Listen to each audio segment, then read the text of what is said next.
আসসালামু আলাইকুম সবাইকে। কেমন আছেন আপনারা? আমি তো আল্লাহর রহমতে ভালো আছি। আবারও হাজির হয়ে গেলাম নতুন একটা ভিডিও নিয়ে আপনাদের মাঝে। তো ভিডিও শুরু হওয়ার আগেই একটু সরি বলে নিচ্ছি, কারণ অনেক ধরনের নয়েজ থাকতে পারে।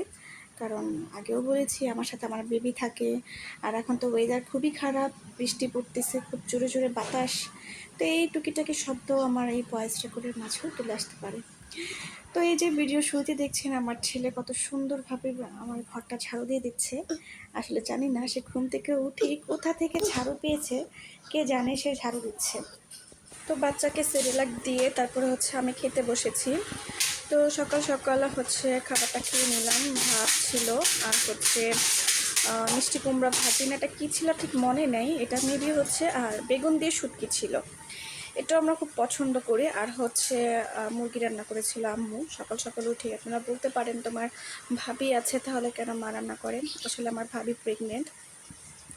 তো এই অসুস্থ শরীর নিয়ে আমার মা তো কখনোই কাজ করতে দিবে না। আমার ভাবিরা খুবই লাকি, আমার মায়ের মতো একটা শাশুড়ি পেয়েছে। তো এই তো ভাতটা খুব তাড়াতাড়ি খেয়ে নিয়েছে, আজকে সকাল সকালই খাওয়া হয়ে গিয়েছে। তো যখন তাড়াতাড়ি ঘুম থেকে ওঠা হয় তখন তাড়াতাড়ি খাওয়া হয়। এটা মানে খুব ভালো একটা জিনিস যে ঘুম থেকে তাড়াতাড়ি ওঠা এবং সব কাজও তাড়াতাড়ি করা। তো এখানে আমাদের হেল্পিং হ্যান্ডে উনিও খাচ্ছিল নিচে বসে। আমি বলতেছিলাম আন্টি উপরে আসেন, বাট উনি আসবে না, উনি ওখানে বসে কমফোর্টেবল। আমার বাচ্চা এদিক থেকে চারতলায় চলে গেছিলো, তো আমি ওকে নিয়ে গেলাম। ভয় লাগে সিঁড়ি দিয়ে উঠা নামা, একা একা বাচ্চারা উঠা খুব একটা রিস্কের ব্যাপার। তো আমি আবার সাথে থাকি। আমার সারাদিন কাজই আমার বাচ্চার সাথে থাকা, বাচ্চাকে খাওয়া, বাচ্চাকে কেয়ার করা, ওকে নিয়ে খেলা করা, এটাই আমার কাজ। তো আমরা চারতলায় চলে আসলাম। ও এসে ওর মেজো মামির ঘরে ঢুকলো। ঢুকেই আমাকে আমার পুরো রুম খালি, কারণ ওরা নাই, ওরা নানু বাড়িতে। ওরা বলতেছে ওরা কোথায়, আমাকে ইশারা বুঝাচ্ছে, ওর মামাতো ভাই বোনদেরকে খুঁজতেছে। তাই আমি বললাম ওরা নাই, ওরা নানু বাড়িতে।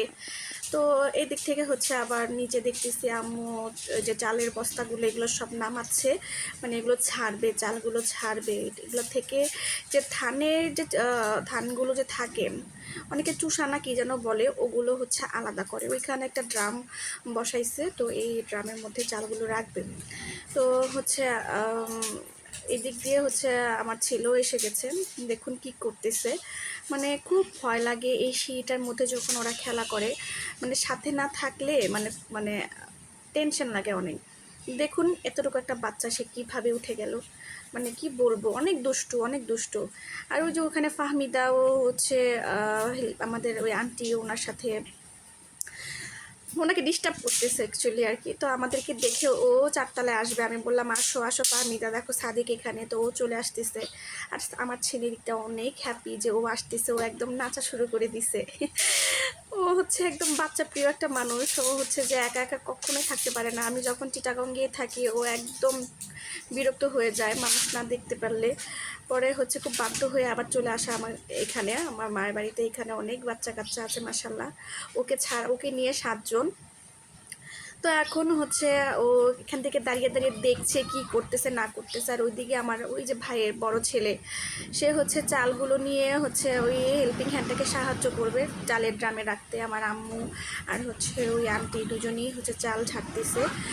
ও আমাকে উপর থেকে বলতেছে ফুপি তুমি কি ভিডিও করতেছো? আমি বলতেছি হ্যাঁ আমি ভিডিও করতেছি। আচ্ছা ঠিক আছে করো।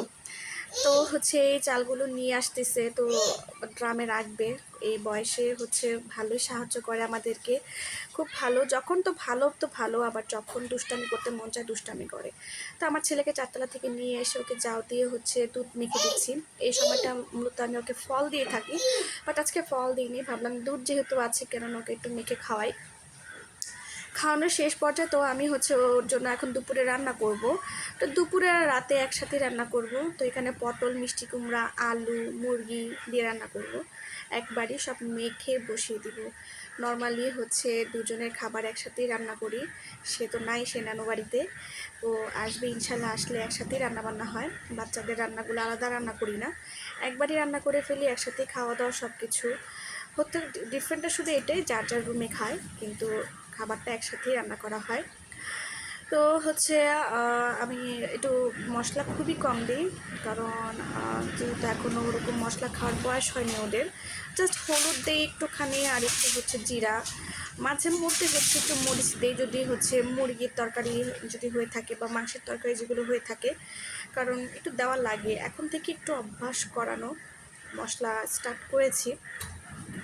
মরিচটা খুবই অল্প দিই, খুবই সামান্য দিই, কারণ ভয় লাগে যদি না খেতে চায়। আবার অনেক সময় দিই না, দিয়েও দিতে চাই না। তো এইভাবে মেখে নিচ্ছিলাম। তো ওইখানে আমার ছেলে আবার ওদের সাথে খেলাধুলা করছিল, তো এই ফাঁকে আমি এটা বসায় দিব, কারণ খেলতে খেলতে ওর দুপুরের খাবারের টাইমটা হয়ে যাবে। আমি কখনো মানে মানে খুব বিরক্ত করা ছাড়া আমি ওকে হচ্ছে না খাইয়ে ঘুম পাড়াই না, কারণ যখন দেখি অতিরিক্ত বিরক্ত করতেছে তখন হচ্ছে ও ঘুমায়া যায়। তো আজকে যেহেতু জানি না কি করে, তো হচ্ছে এই তো আমি সবগুলো মশলা মেখে নিলাম মুরগিটার সাথে। আর হচ্ছে আলু, মিষ্টি কুমড়া, পটল, মানে হাতের কাছে যে যে সবজিগুলো ছিল ওগুলো দিয়ে হচ্ছে রান্না করি। এক এক দিন এক এক টাইপের রান্না করে বাচ্চাদেরকে দিই। তারপরেও যদি তারা না খায় তাহলে আর কী করার আছে, কী করে দিলে আর খাবে।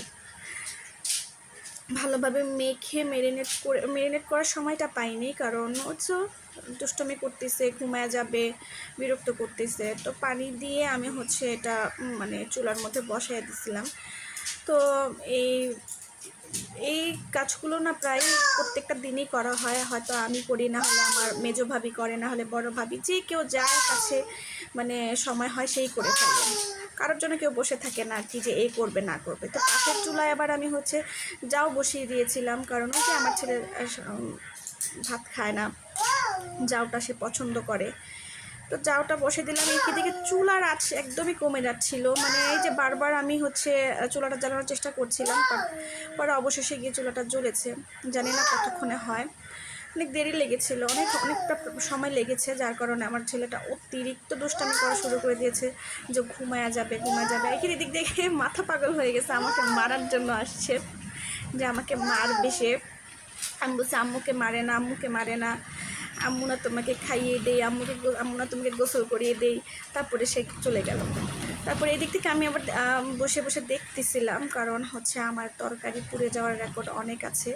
আমি হচ্ছে আমার বাচ্চা যখন নতুন খাবার শিখতো, মানে শিখছিল, তখন যে খাবারগুলো রান্না করতাম ওর জন্য, কোনো খাবার একবারই পারফেক্ট হয়নি, প্রায় 4-5 বার মনে হয় পুড়ে টুড়ে তারপরে হচ্ছে খাবারটা পারফেক্ট হয়েছে।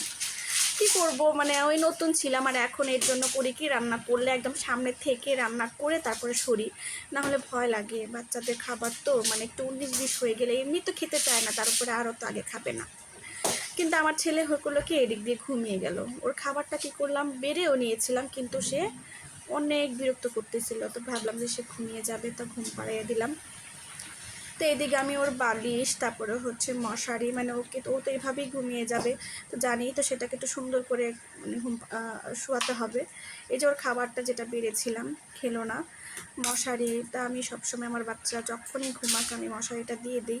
ভয় লাগে একটা মশার কামড়, কারণ অনেক কষ্ট করে খাওয়াই, যদি মশা যদি মানে রক্ত খেয়ে ফেলে তাহলে কীভাবে কি, তাই না? আর তো ডেঙ্গুর তো একটা ভয় আছে, তাই না, বাচ্চা মানুষ বলে কথা। আর আমি নিজে যদি একসাথে ঘুমাই তাহলে হচ্ছে বড় মশাইটা টানায় ঘুমাই। তো এদিক থেকে আবার একটু ওয়েদারটাও দেখার চেষ্টা করছিলাম, কি সুন্দর ওয়েদার ছিল সেদিন, অনেক সুন্দর ওয়েদার ছিল, মানে খুব একজনকে মিস করতেছিলাম, আমার হাজব্যান্ডকে, এই ওয়েদারে। তো সে থাকলে খুব ভালো হতো। তো সে হয়তো খিচুড়ি ডিমান্ড করতো, তো আমি তাকে খিচুড়ি বানিয়েও দিতাম। তো খুব ভালো লাগছিলো এই ওয়েদারটা দেখে, খুবই নরম ছিল আকাশটা। মনে হচ্ছিলো যে এখন একটু ছাদে যাই, যে একটু ছাদ থেকে ঘুরে আসি, কিন্তু না, আমার ছেলে আছে, ও ঘুম থেকে উঠলে ওকে নিয়ে যাব, যদি সে ওঠে। জানি না সে তাড়াতাড়ি ঘুম থেকে উঠবে কি না, কারণ বলা যায় না। আমার হাজব্যান্ড থাকলে ওনার সাথে 1 কাপ চা নিয়ে হচ্ছে গল্প করতে করতে এই সময়টা পার করতাম, যেহেতু উনি নাই, তো এভাবেই আমার থাকতে হচ্ছে। তো এই দিক থেকে আমার ছেলেকে একটু ঠিকঠাকভাবে সেট করে হচ্ছে শুয়ে গেলাম। তারপরে হচ্ছে এই তো শক্তি প্লাসটা আমি ভিজিয়ে রেখেছিলাম, আমার ছেলেও উঠে গেছে। আমার ওর মামাতো বোন হচ্ছে ও দুজনে একসাথে হচ্ছে ছাদে যাবে। তো বারবার বলতেছে ফুপি চলো ফুপি চলো, তো আমি বললাম দাঁড়াও, সাদিককে শক্তি প্লাসটা খাইয়ে নিই, তারপরে আমরা যাবো একসাথে, তুমি চিন্তা করো না, আমরা যাবো, তুমি জুতো পরে আসো। তো আমার ছেলে ওর পিছে পিছে দৌড়, ও চলে গেল কেন, ওর পিছে পিছে চলে যাবে। তো আমি আবার ওর পিছে গেলাম, যদি ভাই মানে দুষ্টুমি করে, যদি ব্যথা পেয়ে যায় তো ওর সাথেই থাকি। এখানে পুরো অন্ধকার, ওয়েদারটা এত অন্ধকার হয়েছে, লাইট না জ্বালালেই হয়। তো হচ্ছে ওর বড় মামি রুমে চলে গেছে, তাই আমি বললাম আব্বু আসো, আব্বু আসো, তুমি না ছাদে যাবা, যত দেরি করবা ততই কিন্তু দেরি হয়ে যাবে, যত। তো বললাম যে আসো। পরে হচ্ছে আসলো। তো আমি ওকে ওকে শক্তি প্লাস খাইয়ে দিয়ে মানে আমি চললাম ওকে নিয়ে ছাদে। কারণ ওদিক থেকে সন্ধ্যা সন্ধ্যা সন্ধ্যা না, আসলে ওয়েদারটা নরম তো, আকাশটা একদম অন্ধকার অন্ধকার, তো মনে হচ্ছে যে সন্ধ্যা হয়ে যাচ্ছে, কিন্তু আসলে সন্ধ্যা হয়নি। তো আমি ওখানে শক্তি প্লাসটা খুলে একটু চেক করছিলাম যে নর্মাল টেম্পারেচার আছে কিনা। তারপরে ওকে খাইয়ে দিয়ে তারপরে ছাদে গেলাম। এর মধ্যে ফাহমিদার হচ্ছে নতুন জামা টেলারের কাছ থেকে আসছে, সে এটা পরেই ছাদে যাবে, এটা পরেই সে ছাদে যাবে। যে বাতাসের কি আওয়াজ, সেটা কি আমার রেকর্ডের মাধ্যমে আপনারা শুনতে পাচ্ছেন? প্রচুর বাতাস, জানি না কে কীভাবে আছেন। যে যেখানেই থাকুন খুব ভালো থাকুন, এটাই দোয়া করি। আমরা তো বিল্ডিংয়ের মধ্যে আছি, কোনো প্রবলেম নাই। যারা টিন শেডের মধ্যে থাকে তাদের কিন্তু অনেক সমস্যা। এ তো ছাদে চলে আসলাম। এখানে এসে আমার মায়ের ছাদ বাগানটা আপনাদেরকে দেখাবো। এই তো দেখুন, এটা হচ্ছে আরেকজনের, মানে আরেকটা বাড়িওয়ালার। আর হচ্ছে আমাকে ঢুকতে দিবে না। আমি বলেছি বাবা আমাকে ঢুকতে দাও, কিন্তু না, সে ঢুকতে দিবে না, অনেক দুষ্টুমি করে। তো এই তো ছাদ বাগানে ভালোই গাছ আছে। আমি উপরে তেমন একটা আসি না, নিচ থেকেই দেখে যাই। একটা আম গাছ খুবই ছোট, মাশাল্লাহ কতগুলো আমের ফুল আসছে। তো এগুলো থেকে জানি না এই ওয়েদারে এগুলো বেঁচে আছে কিনা, বা এই ফুলগুলো আছে কিনা। পুদিনা পাতা, তারপরে হচ্ছে অনেক গাছই আছে, পুঁই শাক। তো এগুলো থেকে মাঝে মধ্যে শাক খাওয়া হয়, আর মাঝে মধ্যে পেয়ারাও খাওয়া হয় যদি আর কি থাকে, কারণ ছাদে তো অনেক মানুষই উঠে। তো হচ্ছে এখানে ওদেরকে নামতে বলতেছি, তারপর আমরা চলে আসলাম বাসায়। এসে ওদেরকে বেলুন দিলাম, আমার ছেলেকে বেলুন ফুলিয়ে দিয়েছিলাম। ওই জন্য মামাতো বোন নিয়ে গেছে, তো পিছনে পিছনে যাচ্ছিলো, তো আমি বললাম আব্বু আসো, আমি তোমাকে ফুলিয়ে দিচ্ছি, তুমি এখানে আসো। তো এদিকে আমার হচ্ছে আমার ভাইয়ের ছেলে, ও হচ্ছে রুটি নিজে বেলেছে, বেলে হচ্ছে ছেঁকে আমাকে দেখাচ্ছে, বলো ফুপি এটা ভিডিওতে দেখাও, আমি এটা বানাইছি বলো। তো আমি বললাম, তো ওই দিক থেকে আবার একটা কাণ্ড করছে, বাচ্চারা হচ্ছে কি করলো, সবগুলো চালের বস্তা ফালাইয়া দিল। ফালাইয়া হচ্ছে এই ওরা দুষ্টমি করতেছে, একজনের উপরে মানে চালের উপরে চালের বস্তার উপরে উঠতেছে। তো ভালোই লাগতেছিল, তাই একটা ভিডিও শ্যুট করে নিলাম এই জায়গাটা। তো যে ফালাইছে সে এখনই দৌড়ে আসবে, এই যে এই হচ্ছে সবচেয়ে দুষ্ট, সবচেয়ে দুষ্ট। এর মধ্যে শয়তান সবসময় কাঁধে থাকে, অনেক দুষ্ট, একটা জায়গায় স্থির থাকে না। ভিডিওটা লং করলাম না, ভালো থাকবেন, সুস্থ থাকবেন, আমার জন্য দোয়া করবেন, আর চ্যানেলটি অবশ্যই সাবস্ক্রাইব করে পাশে থাকার অনুরোধ করা হলো। Thank you.